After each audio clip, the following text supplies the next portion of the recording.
How's everyone doing?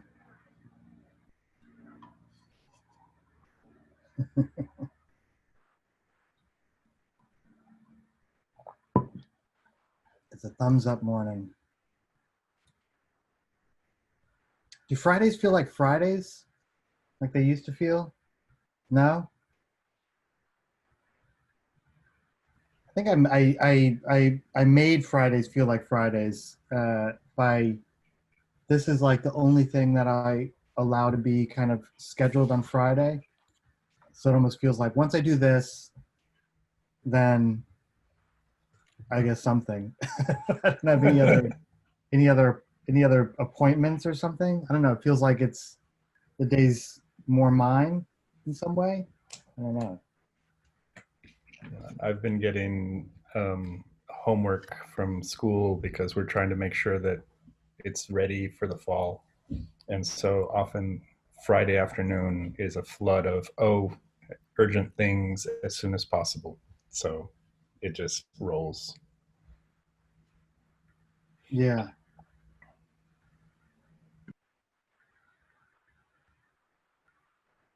David, what's this that you sent through? Goat to meeting? I guess at some farm in California, you can donate. It's a animal rescue. I guess you can donate money to them, and they'll take you on a virtual tour of their farm via for like Skype meetings or something like that. I thought it was an interesting concept. Yeah, like so it's like the equivalent of having like a brown bag lunch at the office where it's like we're gonna bring someone Yeah, in and break things up a bit and reignite our exactly, creativity. Yeah, exactly. I think that's what they're going for. interesting. I like it.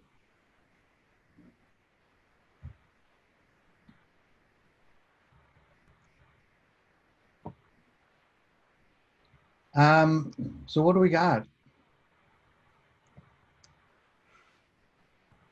Who's got a burning topic? Go on, Corf. You got something? I Your can new tell. job, your new company. Tell us about what you got cooking. Oh, 100 pixel. Yeah. Yeah, I can talk about that. It's too bad Nick's not here, but he's got a wedding anniversary today. I guess that's important. um, yeah, so we're still trying to figure it out precisely, but we're kind of running ahead of ourselves a bit to understand where design fiction might fit in the, I guess, like the visual storytelling industry broadly, but like mostly film. And I'll tell you, it's driven by in a very kind of it's very slightly selfish slash always wanting to be learn new things. But both Nick and I have been fascinated by Hollywood and by filmmaking, and we've always sort of learned a lot from the practice as much as you can, kind of being definitely quite a bit outside the industry, to think of the ways in which design fiction can play a role in in visual storytelling. And honestly, it's just coming from this interest and desire to be involved in that in some capacity. And truth be told, as most of you probably know, it's like a lot of the insights and perspectives that we've developed over the whatever 10 or 12 years that we've been trying to understand and figure out design fiction has come largely from film. And I've learned a lot about the importance and power of visual storytelling to communicate ideas in the entertainment context, but then figuring out how can you do that within the context of commercial enterprises that are trying to evolve and develop their own ideas, and but much richer than just, as you guys know, much richer than like marketing. Like I want to know how design can use visual storytelling in order to do better design, not just to communicate pretty pictures of fast looking telephones or something like that. And so, yeah, it's just kind of like entering into that space by putting up a shingle and then essentially scheduling calls with people, both to learn what they do and learn how it might become part of uh, the film production process. And we kind of like dabbled with it like years ago when we had this kind of like a one idea was to essentially create like an almanac of um, both, a mix of, without really characterizing anything, like a mix of speculative technology as well as like actual technology that was maybe being developed, things that people were doing in labs and research and that kind of thing. And it was like, it was, there's a beat up old copy of it. Actually, this isn't even the full copy. It was this thing, Green Pages, which you probably heard me talk about. And Green Pages, a quarterly design and technology fiction almanac.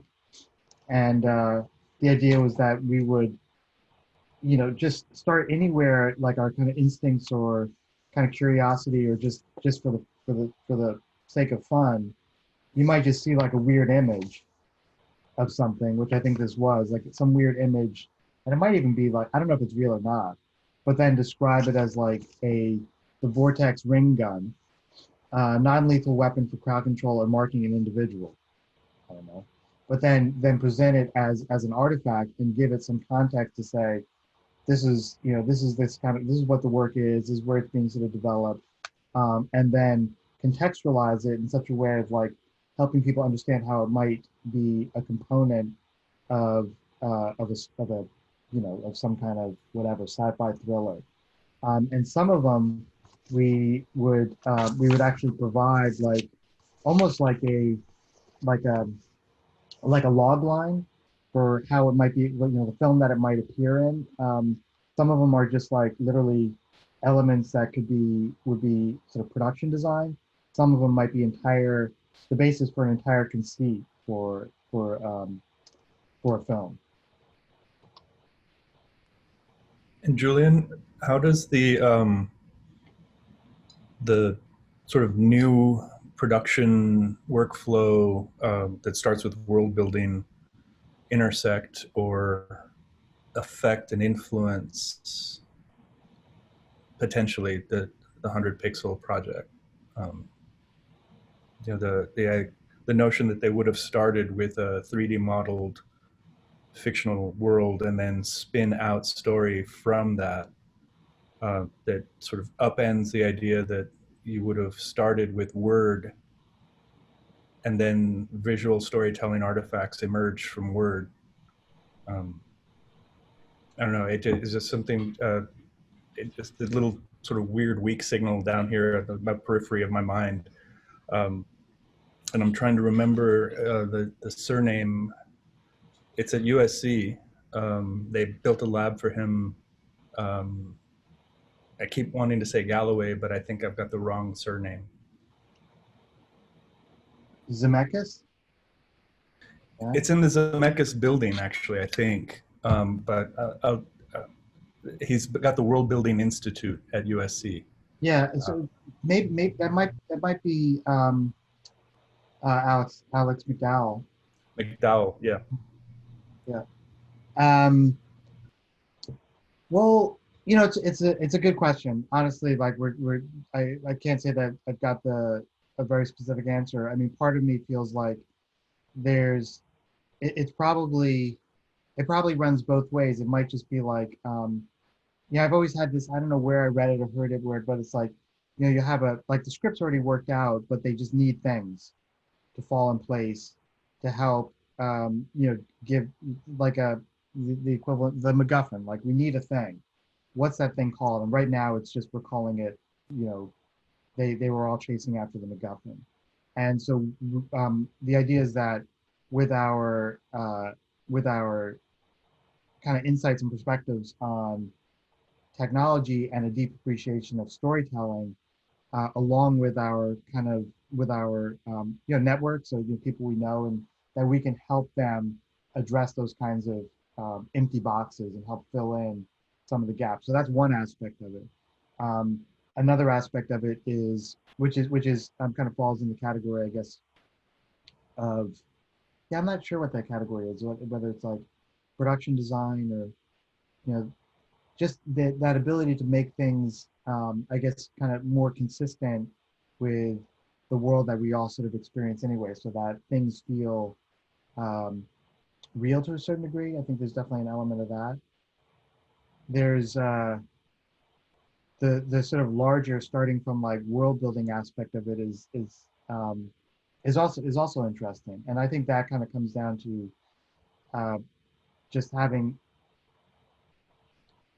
um, rather than working from the microscopic, working from the macroscopic, like having a sensitivity to broader um, evolution of sensibilities and trends and things that are sort of nudging and pushing people in a particular direction that might lead to an overall, I guess, the conceit of this world is that um, there's this the sentiment X, and the sentiment X is the prime mover of the protagonist um, desires and aspirations.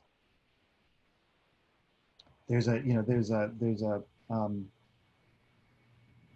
sort of like although it confuses me sometimes, like big fan of Mr. Robot, because there's this kind of overall conceit that I find interesting to watch them explore, that there's this kind of revolt against like the system, against the man, and that translation into this, the kind of old school sort of cyberpunk hacker.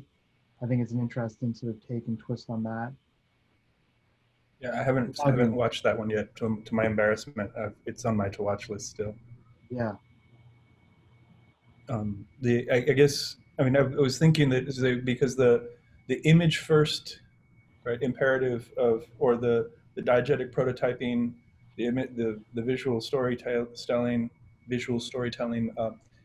I so the lab is inside of the sort of intellectual conceit of the research center for the future of film, right, and the future of storytelling.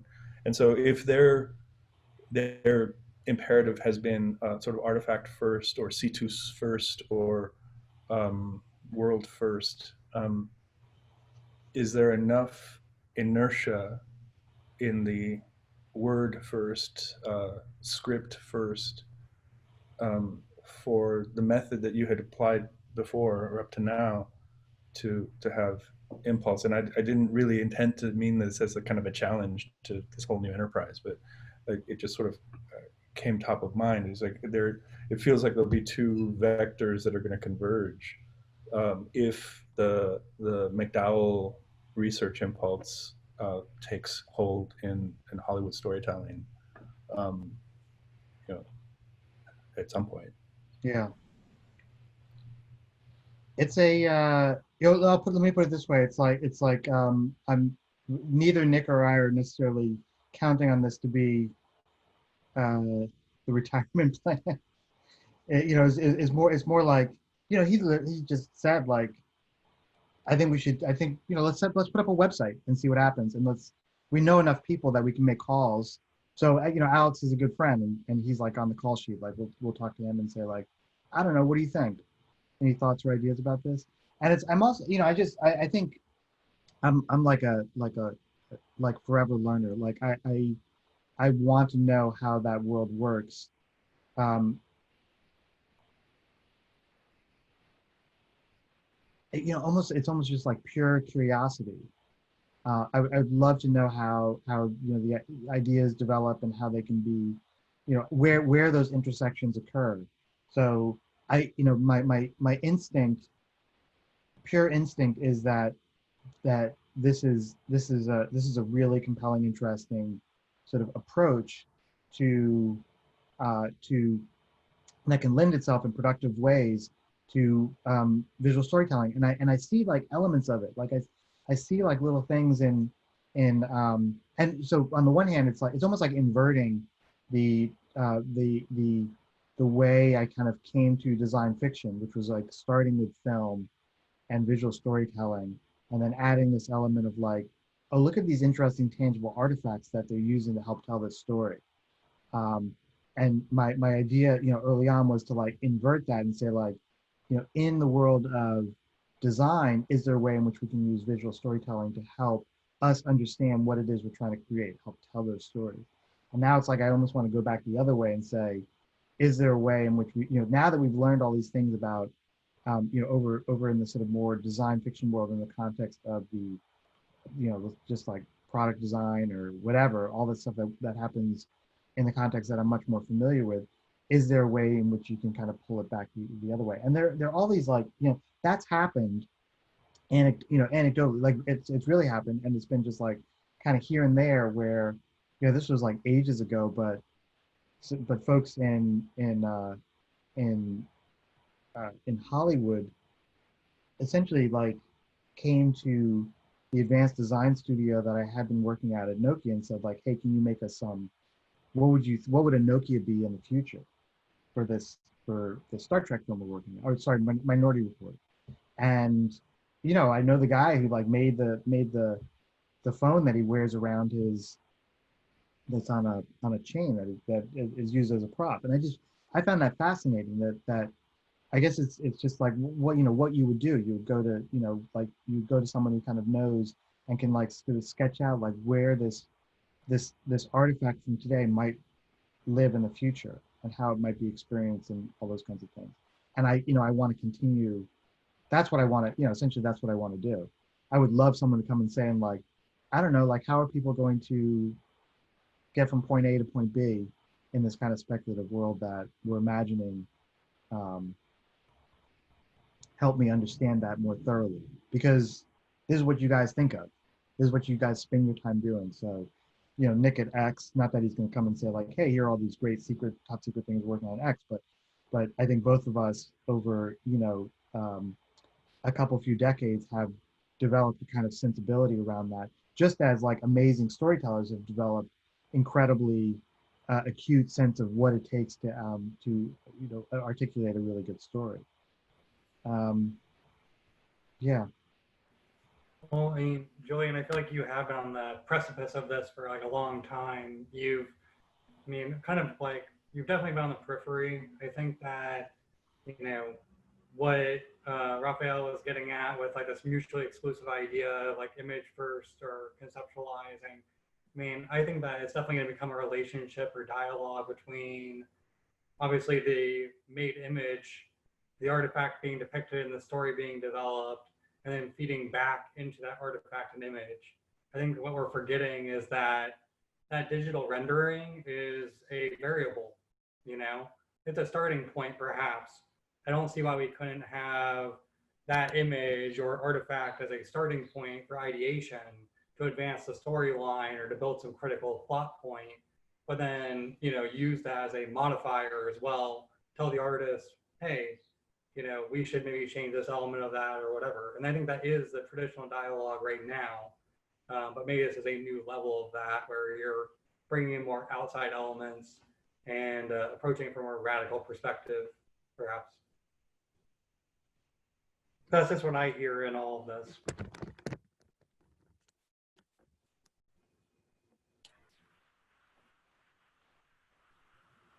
Yeah, can you maybe just flesh that out a little bit? Like when you say radical perspective. Well, you're saying that you're going from essentially like a raw concept image to gnosis of a concept of like a plot line or story point, some additional element that you then start building, maybe a company that develops that product or key element, etc. So I'm saying that by knowing that you can modify that small variable of like that character or machine to add that extra graphic or some, small element, knowing that you have that conscious, ability as essentially a component of the story being written. I think that you've always been on the periphery of that ideation, but it's one of those key steps in, having the outside talent, having the production to really bring an idea to fruition so you can advance the idea instead of just using it as an element of a, bigger idea, I guess. Yeah. Yeah. There also, this might be like a kind of kooky way of thinking about it, but when I see things that, in a film, like, big film buff, like, my brother and I have like a constant, almost every day, we'll just mention like just a fragment of a line to see if the other one can remember what film it's from. So, really enjoy that. just the art and the craft of it. And when I see something in a film that where I feel like a nudge of like, I guess, professional jealousy, like not deadly sin jealousy, but just kind of like, ooh man, I would have loved to have been in the room when they talked about that, or when they worked that through, or that didn't just kind of go on a page and was ignored. Like it was, you know, they needed that. They kind of worked that through, and I was like, man, I would love to be involved in that. I'd love to just be part of that creative process. And that's you know, honestly, that's a fair bit of the motivation. So like when I see, um, you know, it's like for some reason I was watching RoboCop last night. I got the Frank Miller graphic novel, and it was so much more than the film. And I was like, let me just watch the film. And everything, you know, like all the elements in there that I've, you know, over the years I've pulled out when I've done talks and lectures on design fiction, they're still so resonant and so fresh. And you know, everything, you know, like all the little interstitial design fictiony fake ads that they do, they're all, you know, they've got a heavy dose kind of kind of dark humor to them. But I enjoy that. And you know, Nick will bring up his examples um, of the yeah, just all the things that he enjoys, just those little elements, and realizing that those are really powerful and effective components of storytelling. It's almost like if I was like a really um, yeah, just being able to take that and looking at it as a wonderful kind of creative little nugget of work that I would like to be a part of. And I think that in a humble way, I can help make better.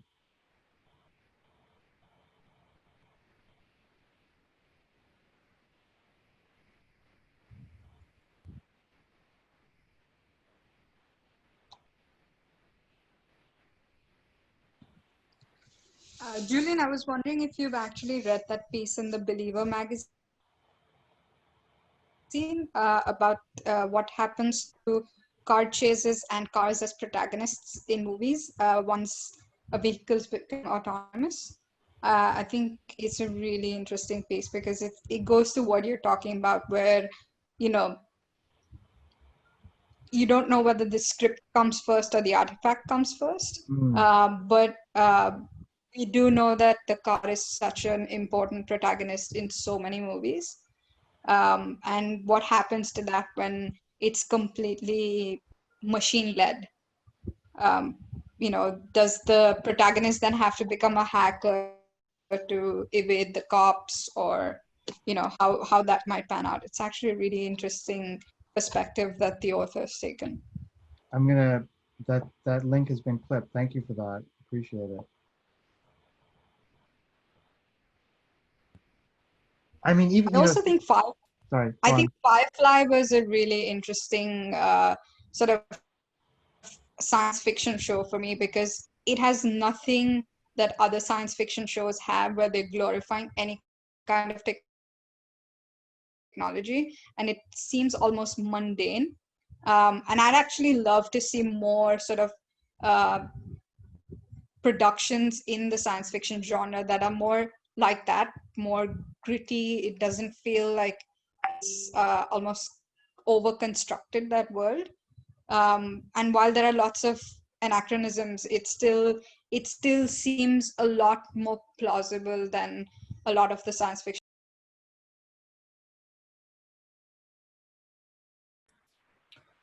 Yeah, I'm super intrigued by the idea of just like a different genre of science fiction, because now you know you look up science fiction and it's all cyberpunk. I mean that's been so kind of deeply ingrained. So just this idea that we could tell a story about a, you know, like a near future world, or you know, even the world that we're inhabiting now, but a few months out, that isn't, yeah, that is feels a little bit more.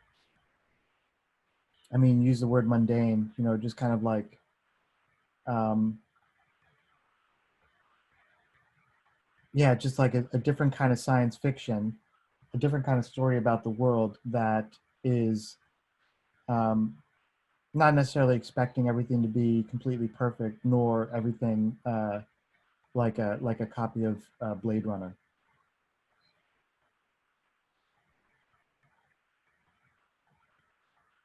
That's why I'm drawn. I've been enjoying Tales from the Loop because it's doing something there. I haven't dug deep enough into it or thought about it deeply enough to try to figure out why I find it so compelling. Other than it just feels like, you know, there's one beat where you're like, oh, I'm in like mid '70s, early '80s, small town USA, and then but then not, you know, just there are other things going on that definitely feel much more contemporary, and I kind of like that straddling those two spaces.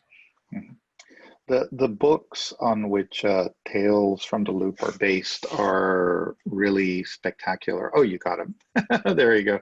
And then he's got it's the whole '70s Swedish Volvo thing, and he Yeah. changes one thing, right? And then he's got the American one, the Electric State. Do you have that one? I do. Yeah, yeah, yeah.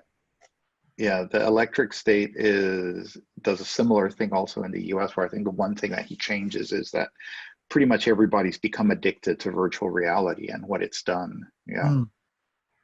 That one's being turned into a series on Amazon, I think. Oh, there it is, the Electric State. I knew it was around somewhere. Yeah.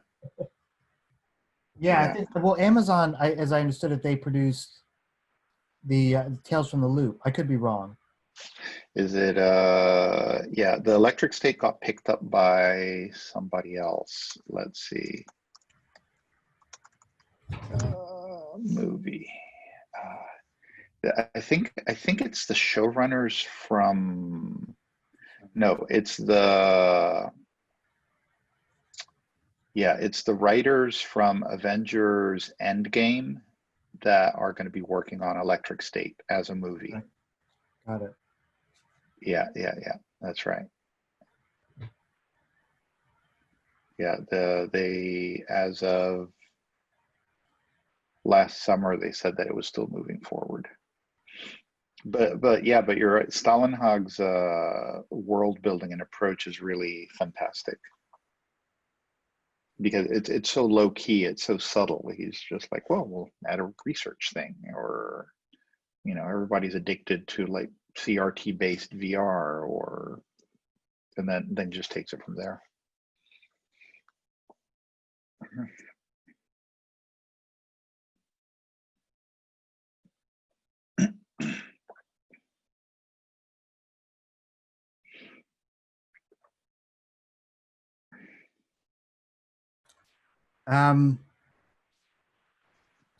I got a question, sort of maybe related to the. I haven't read the Electric State,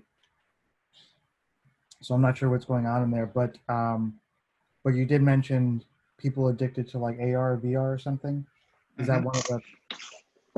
That's one of the themes. Yeah. So he has some very evocative images of, like, you know, decomposed bodies in a car with their VR headset still bolted on them. Yeah. Yeah.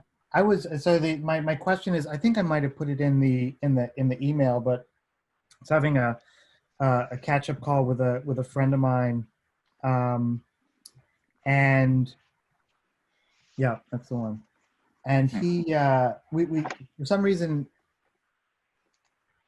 I'd seen just before the call, just this short little segment of a kind of relatively old video, kind of interviewing Steve Jobs or something. For some reason he's on screen and he's talking, and he mentions this idea that computers are like bicycles for the mind, which I find like super compelling for like a bunch of reasons. And he sort of describes it a little bit. And it's on this call with my friend who is in, you know, he's in big tech, and he's sort of torn the way I am about you know, technology and where it's taking us. And I just sort of said, like, whatever happened to our bicycles for the mind? And I wonder that. I wonder, like, what, you know, the world that, yeah, the world that you're kind of sharing with us is, it's not the world that I want, as I understand, and so the idea of, yeah, I guess it's just a question like, how can we, as designers and people who do design fiction stuff, like create a representation of a world that is not that, like what will it take for humanity not to continue following down the slippery slope that we are with technology, where it's actually disconnecting us in profound ways, and where it's also kind of like, I would say it is not doing a very good job of connecting us. Although yes, I can if I was still on Facebook, I could probably connect with friends in different ways, but then I would have to be on Facebook.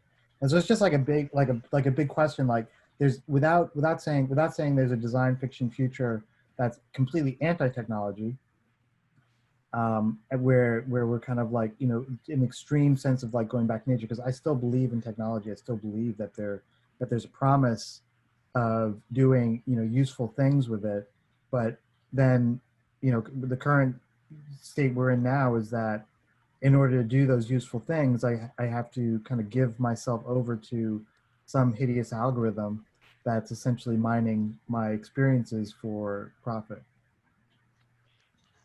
One of the places where I've seen interesting takes on futuristic narratives that are not all cyberpunk is in video games. There's quite a few that have a strong narrative element that goes in a different direction. Death Stranding is kind of cyberpunk, but it has a pretty interesting and unique storyline. Horizon Zero Dawn and is another one that's very narrative driven. Overwatch has a narrative that is definitely not cyberpunk. It's a shiny, beautiful future type thing. Even Fortnite, which I had assumed was just like, here's like a basic framework to put in a game, they've been building out a narrative that's actually quite interesting, that's actually quite self-referential. They're trying to create a narrative of why the Fortnite island exists, which is starting to turn out to be quite cool. But I think the one that's really close to me, because it's quite funny, is that we picked up a VR headset because I need it for work, and my kids obviously started using it, and there's two apps that really drew them. One is called Job Simulator, and there's another one called Vacation Simulator. And the premise in both cases is that robots are doing all the work in the future. So if you're nostalgic for what work was like, you can do the Job Simulator. And it's like office worker, convenience store clerk, gourmet chef, or mechanic. And then the funny thing is that it's very meta, because the simulation is actually very bad. The robots have built this simulation and they kind of got it wrong, and it kind of sucks, but it's really funny. So they actually play up a lot of limitations of VR as a medium and make them features. For example, there's a photocopier, and if you put papers in it, it copies the papers. But if you put your burrito, it copies the burrito, and burrito comes out. So you can make a pyramid of burritos on your desk. And there's a whole bunch of things like that where it's like, oh, they tried to make a simulation, but they kind of got it wrong, and it's kind of lo-fi. So that to me was actually a really interesting use of a framing narrative that actually really reinforced the medium in a clever way, because the VR simulation that you're in is kind of crappy, but the crappiness is part of the story. So I was actually pretty impressed by that. The more I've used it, the more clever it is. Mm-hmm. I think one of the things that contributes to the bleakness of the kind of technology and what it does to our environment is the disconnect between the sort of the things that the technology appears latently to be able to do and individual users' ability to actually wield it in that way. You know, we have these amazing, incredible tools. Facebook that you mentioned is amazing, but one of the things it's mostly amazing for advertisers in terms of the sort of the critical inspection that it permits them, the ability for them to target people and discriminate and discern who they want to share certain information with. And one of the things that I often think about is the ability to sort of equip more people with the critical tools that this technology sort of currently only really supplies to the people, to the powers that be, and that if people can understand things with that technology better, then that would make it, one, more legible, and also mean that people would have a little bit more autonomy within the environment that it constructs. I do think one of the more optimistic takes recently was Cory Doctorow's Walk Away from 2017, which does display a dystopian collapse, but also I think has really nice points towards the end about self-organizing, local collectives being able to use technology positively. And I think to someone's point when they had just said, exhibiting individual agency on how they use technology amongst themselves, that was a very refreshing science fiction read from the last few years. And I mean, to build on top of that, his other book, Makers, is also fantastic.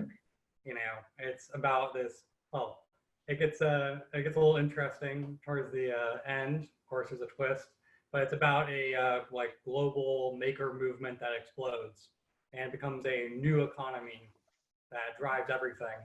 And of course, they have some interesting problems along the way whenever everyone and their grandma is making little trinkets, you know.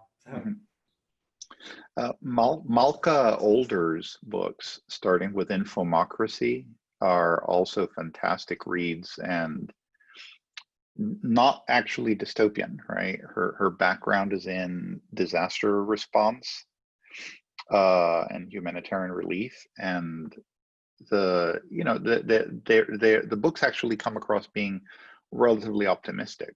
You know, I've spoken to her and she says that she was a little disappointed that Infomocracy turned out to be as predictive as it was.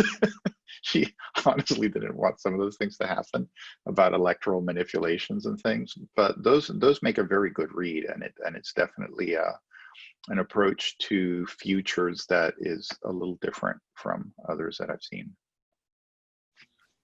I mean, Giovanni, you know, the Upload is an interesting show. The idea that it like describes this corporate hellscape of an alternative heaven, I think is like the interesting point.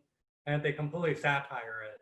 You know, the idea that heaven will be paywalled is, I think, like the critical, like, you know, story element of that show.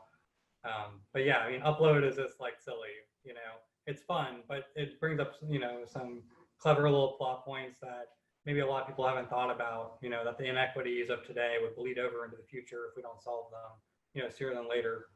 So. My wife actually pointed out that it's interesting that shows like Upload, and there's another one I think in that same space, come from the series of showrunners and writers who've worked on The Good Place and The Office, and now they're starting to explore sci-fi concepts with the same sensibility, which I think is a really interesting pop culture trend.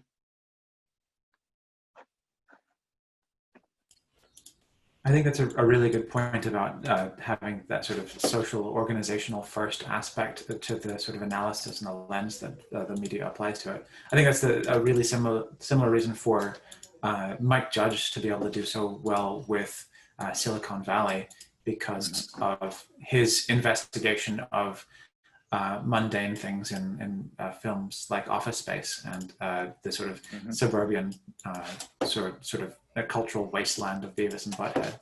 And so looking for people who can sort of view this technology through that cultural lens, it's really critical to understanding what it really does to everybody. But I think you also touched on the point, Dan, that this is more to do with the power structures that be rather than the technology that they are making use of at this point. And so I think that's one of the things that media needs to do is investigate alternate power structures and then imagine the technology that actually supports that. And another really interesting example of a show that did some neat stuff was Beforeigners. Have you come across that one? It's a Norwegian show, and it's about refugees. But the twist is that the refugees are all Norwegians that have traveled through time and ended up with contemporary Norway, right? So they have Vikings and Stone Age Norwegians and 19th century Norwegians that have, through some mysterious phenomenon, turned up in the present day. And it turns into a really interesting exploration of different cultural values intersecting with contemporary technology. And, and they have the example of this Stone Age, guy who becomes a crime lord because he masters the technology and systems and organizations very, very quickly. So it's making a very interesting point about the intersection of culture and technology and social mores. It's an interesting show. It's short. It's like 6 seasons. I was going to say that I think it's interesting that most of these shows have to parody science for it to be acceptable. That's the way that it's diffused or interjected into the storyline typically is through, like almost a comedic narrative or interjection. And that's how these radical concepts are normalized, is through the lens of humor. Mm-hmm. Speaking about cultures and video games, I was actually, so there's this video game that a studio in India has been developing. So they've been doing this as a side hustle project. The studio is called Quicksand, and they're developing this game called Antariksh Sanchar, which literally means transmissions in space. And it's set in this, in the past, in the southern region of Tamil Nadu, and they're actually using that to actually capture a lot of ethnic Indian architecture, culture. They've actually turned this into a whole multimedia thing. So they're actually creating sort of fusion electronic Tamil punk music to go along with the video game. And they also had like 2 stage shows last year. And it's incredible. Like the work they're doing is brilliant. And they just started that out as a side project, which is a passion project of the founder of that organization. His name is Avinash Kumar. And they've been doing some brilliant work. Like it's taken them 7 years. They still haven't finished the video game, but they've just come up with so much stuff out of that in terms of just projects. It's incredible. I would seriously ask you guys to look into it. Like they've recently tied up with Red Bull Music because Red Bull Music actually came out with an album, a couple of albums for them using the music that they're going to use in the video game.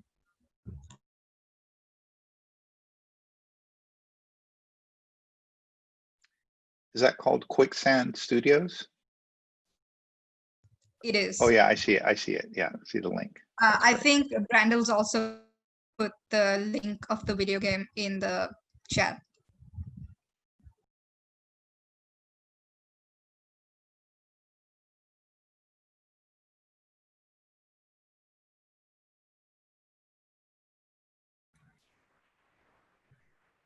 So I guess also along with this, the question is, the inverse. So we've been talking a bit about, from the, I don't know how we call it, like the design fiction stuff, and then the fiction and the way in which it kind of designs the world through film. So, cinema on the one hand, visual storytelling, and on the other hand, the kind of, I guess, the work that exists in a kind of tangible way in the world. And the interesting part of this conversation, it was all interesting, but one part that I kind of zeroed in on is this idea that, these kind of clever, thoughtful, very creative, writers, producers, showrunners are creating these kind of representations of that world. What's the inverse? That where essentially they're creating a representation of a world that they are, I might get this a little bit wrong, but I think you'll understand like the nuance. They are creating a satirical representation of the world that we're meant to see and appreciate for their clever use of satire. Like, Silicon Valley, it was a favorite, and everything from the beautiful opening title sequence to that ridiculous kind of vest that the one character, I can't remember his name, kind of their ops guy, the earnest ops guy, the tall, long earnest ops guy wears. Like everything was like perfect, amazing, like all the little details of it. But they're doing it with like a heavy dose of, I don't know if it's satire or irony, to just say like, look who's running the world. Look at these buffoons. How do you flip that around so that it's not, so that we're not living in that world, and so our respite from the world isn't just a moment of, like 37 minutes of entertainment in the evening, as we kind of like sigh and like, yeah, they got it right. I can't believe this world I'm living in. Like, where is the work that's happening that actually is creating the bicycle for the mind, and not kind of these abstract, annoying algorithms that are being crafted by the kind of person that we see in Silicon Valley, or the kind of people who orchestrated, the fantasy of upload, which we know is a fantasy, but we know that there's probably someone sitting there being like, how could we do that? And who's going to give us like $100 million to build this kind of system? Is there life after? I mean, maybe there is. Could we sell that? That one guy sold the thing where they're going to chop the head off and then they'll put it in deep freeze. Why not tell someone we're going to sell them a coffin that will actually reanimate their neurons, and so they'll be in this world? Because someone will buy it. Because no one ever went broke underestimating the intelligence of humans. So my question is, sorry, I just went off the deep end. I'll come back now. Is there a possibility for people that everyone here and all the people we know are super talented and can create things, where we can have a world where the worst part of Facebook or Instagram or anything is evacuated from the positive aspect of the experience. Like I think like Steve Jobs, if he were alive today, he'd be throwing up in a garbage can and he would never stop. He'd be like, this is not what I wanted. And anecdotally, you hear like Johnny Ive, like AR, like this is bad. This is not what I want to build. I don't want to be a part of this. And to a certain degree, even like, anything, they now, I think so. I see things in two different ways. One way I see like the challenges and the really kind of the downside of technology, what it has led us to. At the same time, exact same moment, I see this enormous potential and possibility, and especially given the strength and just the remarkable ability of run down the list: Google, Apple, Amazon, Facebook, Microsoft, like incredible enterprises at a very kind of like we can make anything level. But then what's this crap that you're making? Like, why make that? Why not create bicycles for the mind? I mean, you're hitting on this like huge point, that I think is like the ultimate question of like the point of all of our work. And I think everyone is like kind of asked this question on a varying level and try to understand the industry. And I think the reason why we're all here is to try to understand and to try and affect change, So it just, considering all that, yeah, it does feel like we're up against a lot. I think there's been a lot of questions as to why there's so much resistance to like good, positive change. And there seems like there's so many great ideas of how humanity could go forward and we could be progressing and be this wonderful, great society. And yet, why is that? I mean, that's like one of the great questions of the age. I think, we're gonna have to change how we think about like what work is and how it's valued. We're gonna have to change, how our entire culture is structured. I think that's an indicator of like, a much bigger identity issue. I'm a little bit younger, and I think that, there's a lot of individuals who feel like there's being left out of this entire equation of the worldwide, pandemic scale. It's affecting everyone, but the outlook of the future is, very dubious at the moment, I think, which makes it challenging for people to invest. And so to imagine positive futures and then tell that in our narratives is very challenging right now.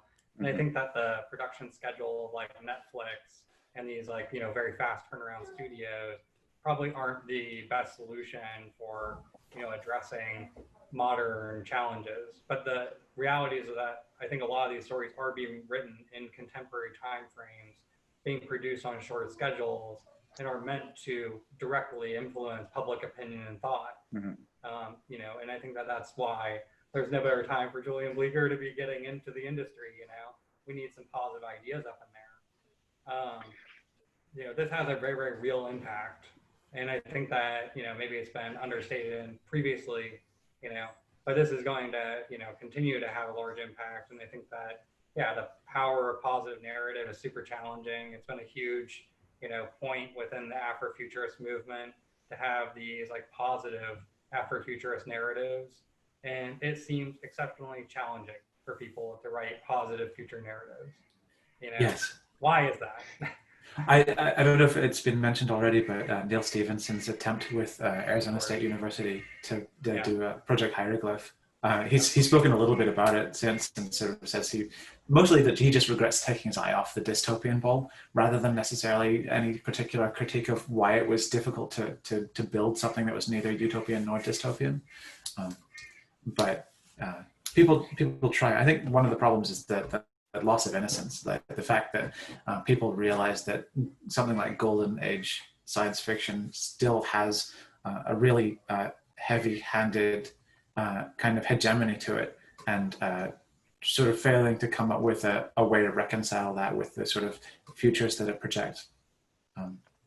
But to your point about the movies, I think that one of the issues is that they're just super expensive, so that it necessarily ends up being something that people with a pretty substantial interest, vested interest in the status quo, have to be involved in. One of the reasons why Electronic Arts, so making that media cheaper is the thing that would allow it to be more subversive or potentially democratizing.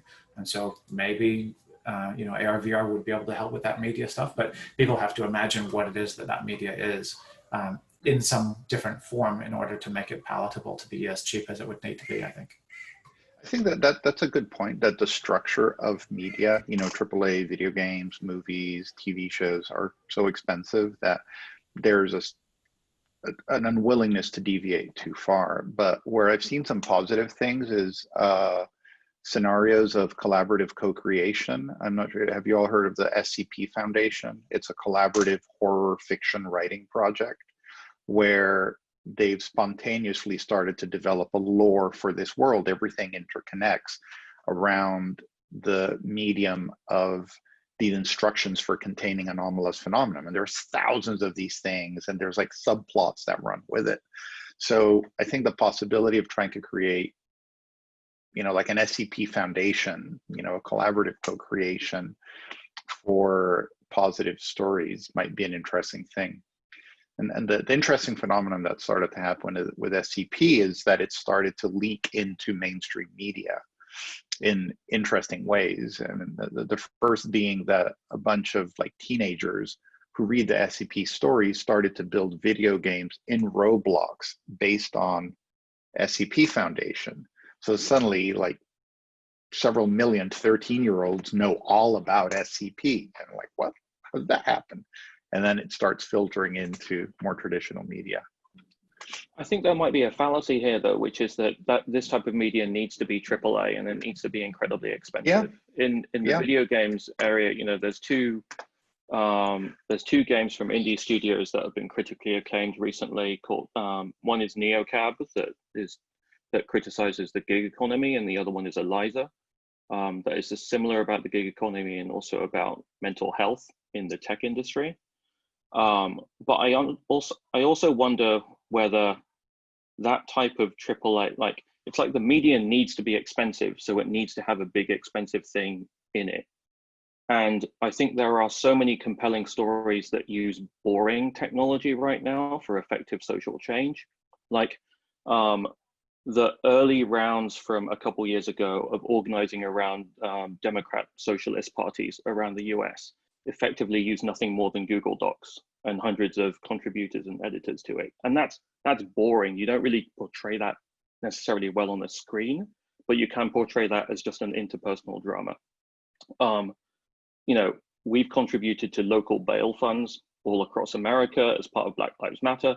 That is really boring, mundane crowdfunding technology that is making a substantive difference to people's real lived experience right now. And it's not, you know, a piece of technology or a new piece of design that you can make necessarily look compelling on a screen in something like a TV show, outside of the context of how it affects individual people in their day-to-day lives. So I just think that there's, you know, there's a different way of telling this, which isn't, this is the new thing that looks different, and it's the repurposing of, this is, you know, background infrastructure that people are able to use in a different way that reflects a different power structure. And I guess for me, I'm really curious about where the, you know, what the power, what a different kind of power structure would be. And I don't mean, you know, I guess and to a certain degree, it's, you know, it's a, I guess also, you know, to Scott's point there in the chat, like, is there a, you know, how quickly would you be laughed out of the room if you said, I'm gonna make Facebook without ads? That you know, that's my vision. Super simple. Like, you know, actually the you know, the background infrastructure is can probably be cobbled together by like a handful of sharp, you know, sharp folks with a bunch of open source software that already exists. But that's what I'm going to do. Are we so far beyond that, you know, just that even the possibility of imagining a system like that would you get you laughed out of the room, or would be like, that's sweet, nice, you go ahead and try that, see how that works out for you. And I don't mean it in, I mean it in the kind of, you know, the kind of revolutionary sense of that. I think I'm pouring a lot into it because I don't know the guy, but I think that Steve Jobs meant when he said bicycles for the mind, like tools for creativity. And there was a moment when they possibly were, and now they're not. You know, with you can argue the details of, like, well, I've got Adobe Creative Suite, I can do amazing things with photography and illustration and design, but even those things are like, I mean, I could do better than Adobe. Just the experience of using a tool like that, the idea that's the kind of creativity that was being referenced is, I think, wrong. I think it's more kind of creativity that leads to freedom, not just more work. The same freedom that you feel when you get on a bike and you can go anywhere.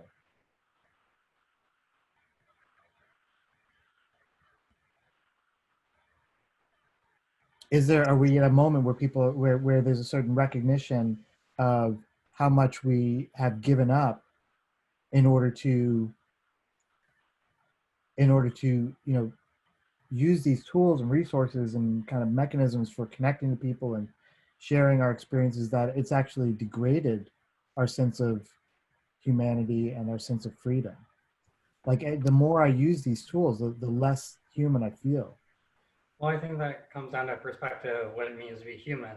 I think that based off of the traditional model, you know, where, I mean, frankly, we're talking like a religious hierarchical based model of like human perfection in design. I think that it might make a lot of people uncomfortable. I think that, you know, right now people are just probing the market.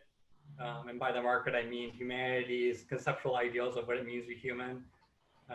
You know, there's with the Cyborg Futures Project that happened quite a few years ago, and I think it's been continuing to go on. There's Neil Harbinger. He has the iBorg project for visual assistance. It seems like the tactic for human augmentation has been primarily for rehabilitation purposes, and the technology is adopted that way. Obviously, someone with a vision impairment or, you know, some variation may have a desire for an implant that allows them to see a new, you know, experience of reality around them, or some translative device. And people are very sympathetic with that, especially for like color blindness. Oh, a device that allows you to see color, perfect. You know, that's very, very easily embraced. But yeah, things like Neuralink, That's like the extreme end of the pool right now. And just like Google Glass was before its time, it was kind of like a market probe to see if people were okay with the idea. I think that Neuralink is that now. I mean, I haven't seen a whole lot of evidence that it's actually like a solid concept. Instead, it seems that it's more of a probing idea to get a market reaction, desensitize individuals to the next step, which will probably be more realistic, an intermediary, probably a little bit more kludgy, but you have to get people used to these kind of ideas. And overall, the grinder and biohacker movement has used, I think, that strategy as an adoption method. You know, is by slow, gradual adoption, with some occasional extreme cases. One example would be like the North Star project for some subdermal implants. That was the extreme end. Having a giant bulging LED star underneath of your skin is too extreme for the public, and so it's like it's met with disgust. That's like the wrong way to get public adoption. But small discretionary RFID tags for employees and stuff like that, those kind of body modifications now and in the near future, easily acceptable. It's just how do we progressively introduce these ideas, I think, is how you get away with it. And then secondly, yeah, the ideal of the human body, the sanctity of that idea. Once people are okay with tattoos, just across the board, maybe there's a chance. But while there's still prejudice against something as simple as tattoos and piercings, in most cultures, you're going to see a lot of challenges unless it's medically necessity, like a medical necessity or a work necessity or a surveillance necessity to have such implants. You're right. That's my long rant on that subject. Cool. Well, I want to kind of keep talking about this. Maybe I'm sure it'll thread its way into other discussions, because I think that there's something wrong currently, and it almost feels like it's not like I want to, I almost feel like there's a responsibility, or that there would be like an interest within existing enterprises to say, like, what, we should be thinking about this.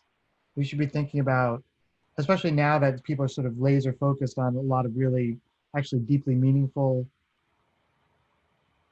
social issues, social and political, and all that's all tied together, right?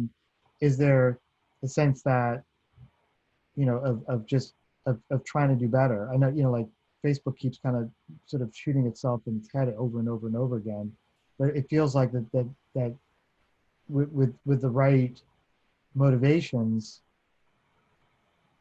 things could change in a significant way. Like I want there to be a person somewhere who's like, I want to create bicycles for the mind. I know that's like, I keep saying that over and over again, but I think it's such a powerful sentiment.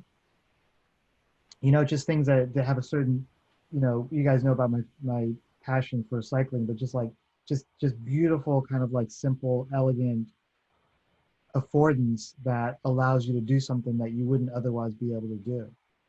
Humans can't move through the landscape at more than, I don't know what it is. The fastest person can run, I don't know what it is. 4-minute mile, are they at that now? But if you can do that, if you can experience that, if everyone can experience that, then it's, you've done something. You've truly augmented people, but not at the price of like saying, like, every time you do that, you lose a little bit of yourself. Every time you do that, you have to go buy something that you didn't otherwise want. Julian? Every time you do that, you feel miserable because you feel like, whatever, FOMO, like the kind of like psychic distress of being like, how come my life doesn't look like that? I don't think we should have to endure that. Yeah. And this feels like the equivalent of what content creation tools could Google put in place as part of stock Android, in the same way that MS Paint was a part of Windows from the beginning.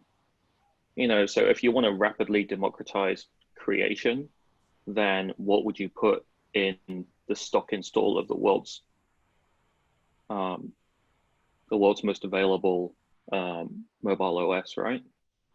And can you do that in such a way that there's no advantage gained? There's no end user license agreement where you just kind of like, okay, well, I've just sold my soul. I'm not gonna even bother to read this. That's hygiene. I get it. You're gonna track every little experience that I have. Not even when I'm using this, when I'm just walking around my phone. Like if there's that, I'm not saying that literally, but that kind of transaction is it doesn't exist. There's some guarantee, not even like a license guarantee, but it's just like I know this organization. Just like until Apple became more than just like a platform company. Like I'm still all in. I use Apple tools. I use the MacBook all the time. I don't use a lot of their tools, to be honest. But once it went beyond that, then it's like, okay, they've become a different player. I don't know when that This was. is this is what I always thought was interesting about the prior Labour Party's manifesto in the UK before they had the change of leadership. And one of the parts was a national broadband collective broadband initiative. Because I've been thinking for a while about what it would look like if there were government provision of a certain baseline of network connectivity, a certain baseline of network storage and processing, so that you didn't have to worry about it being provided at a corporate level, but it would just be the equivalent of a universal basic computing infrastructure. So you don't have to worry about it being ad funded, because the alternative is, well, if it isn't commercially funded, then we fund it collectively through tax. Mm. Yeah, that's an interesting concept for sure. I think that we're going in that direction, actually, with like FPGA technology and the ability for like scalability. There's definitely a lot of expressed interest in parallel computing and faster and faster communication protocols, and the optimization of like task assignment, seems like a big thing. I mean, Dan, like you're too far ahead of your time, perhaps, but I think that that's certainly. I mean, that was the original ideal of most computing, was the idea that you would have like these central computers and then lots of distributed terminals that just access that one primary one via an internet-like service. And there are definitely advantages to cloud-based computing like that. Yeah, and there's been lots of proposals for that. But it seems like that's being employed on a corporate basis, not a national basis, like you're saying. It could be interesting to try and convince a small nation to adopt such a program. And I think that the Balkan, I don't, this is like a vague kind of term, I guess, but I have heard at least rumors that, there are alternate internets that are based in like countries like Russia and like Ukraine and stuff like that. And I think that perhaps, a more user-friendly, less sketchy version of that, where we have local internets again that are based more on like Usenet principles that drive local economics instead of international economics as a priority, and rebuilding the internet that way. I mean, those are some of the ideas, it seems, of like the IPFS project. I totally think that you're on the right track. But yeah, how do we facilitate that? I feel like the thin end of the wedge of at least like a geopolitical balkanization of the current internet is happening. The GDPR was one of the biggest examples of that. I think the rift with the current Trump administration and the EU and Brexit, I think, is also an opportunity for the EU politically to think about, well, we can't compete with corporate America in terms of how corporate America thinks of the internet, but if the EU wants to think about and envision a very different approach to network computing for social purpose, then there's a whole bunch of EU money lying around, I would imagine. And we see stuff with like Ben's with the Foundation for Public Code, for example, being, I think, like an early indicator of that kind of direction. I mean, I'm just drawing connections out of nowhere with this, but it definitely does seem like perhaps policy-wise, it could be appropriated or set up in such a way to allow or disallow media companies to soon essentially provide the same thing. Netflix might not like the bandwidth constrictions of Comcast service allocations for their video quality or whatever service they're providing once 5K is 5G is a normal byproduct.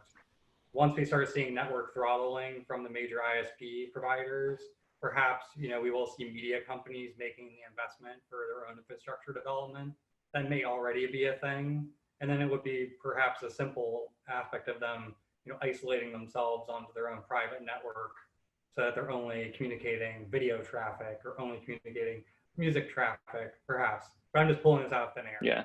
And that's where I see like the philosophical difference between an EU approach, where the EU introduced, EU-wide local loop unbundling, and they said, okay, well, let's take the baseline national infrastructure for broadband and then open that up to wholesale access to everyone. So we'll take the potentially sometimes an existing nationalized infrastructure and say, you must now sell this at the same wholesale rate to everyone. It doesn't matter if you're Comcast, doesn't matter if you're anyone else, because we want to encourage competition at a higher level. And we just don't have that in the US. And then in the US, we end up with a kind of a fudged network neutrality, but then a government like the current Tory government comes in the UK and then starts seriously floating ideas like, well, Netflix seems like better value than the BBC. Maybe we should just have everyone pay for Netflix instead and give you all the BBC money back. And I think there are some of these big kind of seismic policy shifts that can kind of happen very anti-democratically as a result of an EU technocracy that can have very large follow-on effects that feel like they can be there slowly and then all at once, that can kind of come in and disrupt things. Sorry for using the disrupt word. It's always fun, but like perhaps we'll have private VR terminal communications and public access VR communication. That is an interesting element of like accessibility, I think, in technology. And I think that's like the future we want to avoid. I think that's the dystopian version. I think that we could just as easily write policy that requires non-competition agreements or public allocations of data. And I think that's just having the right person in the room at the time writing the legislation to make sure that those provisions are there. That's all it is. Perhaps lobbyists or something like that might fight that concept if it's like read into, but I really do think that professionally, futurists and things like that, there are obviously huge exceptions to this that have been influential public policy decisions, but that needs to be a bigger part of our like professional role, it would seem, is to be public policy informants or advisors, and this is like one of those, really critical points where it's like, this is like a make or break kind of thing. So that's one of those big ones that could be focused on. But everyone's oblivious to that it even exists or that it's an impending thing. So it's really just left up to the whims of capitalism, which really is just maybe a small variation in like number crunching that makes a financial decision towards one product or another that will literally decide the future of the internet. That's upsetting. I think an opportunity in the US, this was a kind of a roundtable dinner with Jen Palker and Tim O'Reilly, when we were talking about someone needs to get in with AOC and whoever the next Democratic presidential candidate is going to be and tie a coherent technology policy to whatever Green New Deal comes in, because you can't have an effective one without the other. Or rather, if you're going to do a Green New Deal, then if you want the Green New Deal to succeed, then you need to tie this kind of tech, but this kind of like giant top-down tech policy with it just to kind of kickstart a very different model.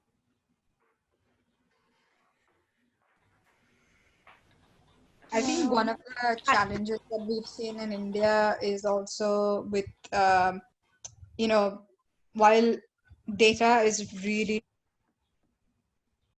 really cheap in India, it is also now getting concentrated with one provider, which is Reliance Jio. They've received an incredible amount of investment recently from everyone from Facebook to KKR have put in millions of dollars into their project. And the trouble is that, they aren't known for the best business practices to begin with. They know nothing about the internet or B2C services. They recently released a video chat platform which has been basically the UI is like for like with exactly like Zoom. So like their UX designers literally copied it pixel by pixel. And the issue is that, when you build, or when you have such a large percentage of the world's population on this one network, that itself can actually create a huge issue with data privacy, people not actually knowing how much or what part of their data is being used and how. And the fact that this is India's largest kind of conglomerate, so they're also really, really close to the ruling government, and so you don't know where that data is going or coming from. So it's actually quite scary, if you ask me, because a lot of the people who are actually using these services don't know enough about these topics. Maybe they don't even care about these topics because they have bigger issues to worry about. But at the end of the day, getting so much data concentrated into one platform is actually quite difficult to govern at some point in the future. So, to your point, Dan, it's very, very hard when legislators actually don't understand the technology that they're legislating. And that's been one of the biggest issues in India, is that most of the legislators do not understand how these technologies work. Or rather, they might not even care to some extent. Yeah, and I think talking about technology in general, the regulation part and policy, I think it would be, the future would be most likely the people from the futurists and people from design fiction coming together and being part of it. So one of the example, I was recently attending this one course by Institute for the Future, and one of the examples they gave us, the story that they told us was, so Chris Anderson was playing a game which was about a very dystopian future around robots. So drones. So drones being used as weapons in the future, and he was playing that game. And the next day, he went for work, and he had to write certain codes for drones. And at that point, he realized that what he do might lead to that kind of dystopian future. So he wrote a whole blog about title that we are the ones they want us about. And so he really thought through this, and then he reached out to the game developer and he asked him, okay, how can we avoid that kind of a future? And they both collaborated and they came up with certain solutions and certain suggestions for that. So I think those kind of collaborations would be very much the thing going forward. And that's the way the trajectory could be influenced by being, if the insiders in the technology can get involved at the right time within the conversation, that's how the trajectory could be influenced to a better future rather than just heading where we were.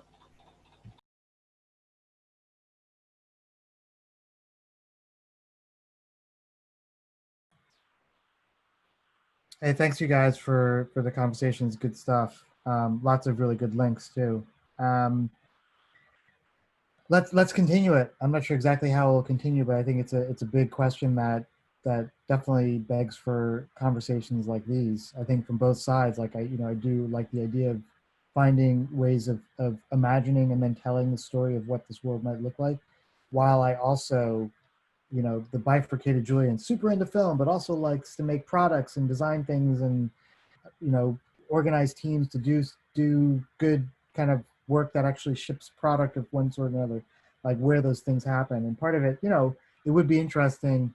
I'm not saying that we actually, do it, but just to articulate what that world is and what it looks like, rather than getting, being frustrated by like not doing the hard work of trying to imagine what it looks like. So thank you guys. I really appreciate your thoughtfulness and your contributions to my current existential crisis. Yeah. To parody the line from The Graduate, that movie where the main character gets called over and they whisper in plastics. I'll do the same thing and say video games. Well, there, so I think of that line because it's an amazing line. It's almost like the remake of it would have him whisper internet, and people would just be like, what? That sounds like the stupidest idea ever. And the irony of like the whispering plastics is like, yeah, I mean, that was at that time, if you had gotten into plastics, I don't even know exactly what that means. Like, if you did, you'd make a fortune at the same time that you kind of like destroy the world. And if someone whispering internet, it'd be like, amazing. Yeah, of course, connect everyone. And then eventually someone's like, we should start selling shit on this thing. Mm-hmm. Like let's not just have these like kind of weird like art experiments and Jody.net and interesting, fun, creative experiences. Let's figure out how to sell stuff, because otherwise, what's the point? Get after it. You know, like what's Yeah, to your bicycle to the mind example, that there's so many more people who say, you know, if you could go back in time and then tell yourself something, what would it be? And there's more and more people saying, buy Apple stock. That feels like that's the, if you could be more specific than plastics or internet, then a lot of people would say Apple, Google, right? Yeah, Mm-hmm. yeah. Amazon, Microsoft, and almost anything. But then there was a time where it's like, at a level we've been like, oh, okay, that's the one. That's what I believe in that. But what you're believing in, then this for me, the slightly disappointing thing about Apple, which I don't think that it's I think something can be done, is that it just became a platform for these other things. Beautiful design and all the kind of stuff that we kind of lust after and all that kind of stuff. But it's a platform for these other things that I'm challenged by. And I don't think it has to just be that. I think it'd be more. And I definitely don't think that the more is more animojis. The more should be something that you can feel proud of, rather than like now we're doing cartoons for humans. There's got to be something else. It just requires the kind of work that I think people aren't necessarily prepared to do, because all the other stuff is just like a cash register. Just go and just ring the bell and take the money, and you don't have to think too much, and you get a nice long vacation and stock options and all that other kind of stuff. But there's a huge price for that. So Julian, is if Omata becomes the crafter of some CPU-like device, is this sort of a kind of a future projection then? Or it becomes a different offering for Omata if it expands its product offering into the bicycle for the mind, starting from the sort of single purpose, beautiful, liberating thing that is kind of an enhancement for the bicycling experience, but then takes what you've learned from this and creates a more general purpose computation thing that enables one to understand one's leverage and appreciate the mechanical advantage of one's leverage through this computation and seek this liberation. You hit the nail on the head. Yeah. In my kind of fantasy vision, there's a future where it's like, wow, can you believe they started with a bicycle computer? Now look at them. And I don't know what that is, but I think that's definitely, because there's that core sensibility that just happened to be expressed in this one particular offering, this one particular product, but what it represents and what it means, and my hope for what it does for a human who happens to be sitting on a bike, translates into other things. What those things are, I can only speak of in the context of like, this is freedom. Now it doesn't hurt to do thing X. Now it doesn't cost you something to do thing Y. Yeah, you're looking for the lowest common denominator tool to enable higher thinking. And yeah, for sure, the phone is an example of that. I mean, I think one of the extrapolations of that is, yeah, systems oriented thinking of that same kind of approach where you're looking for like a liberation of a particular concept. So maybe it's financial security. So how do we design a mechanism that, you know, in the simplest way possible alleviates that one small, essentially like hiccup of mankind, you know, and perhaps like economically that's like universal basic income or something like that.